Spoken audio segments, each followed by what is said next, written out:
হয় তাকে না দেখলে এইখানটা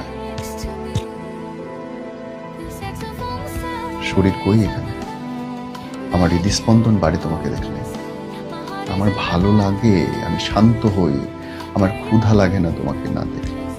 এখানে তো এই অনুভূতিতে শরীর নাই।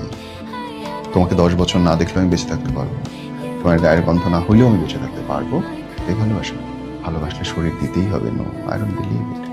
তুমি শরীরের প্রয়োজনে কি করছো সেটা আলাদা ব্যাপার, অনেকেই মিলিয়ে ফেলে ব্যাপার। দুটো একসাথে থাকলে আলহামদুলিল্লাহ, বিয়ে করেছো, পবিত্র সম্পর্কে আছো, একজন আরেকজনের সমস্ত চাহিদা মিটাচ্ছ, দিস ইজ সো গুড। কিন্তু যখনও আল্লাহর দেয়া বিধানের বাইরে গিয়ে তুমি কাজটা করতে চাচ্ছ, এনিথিং, আমি সেটাকে মনে করি ঠিক অন্যায়।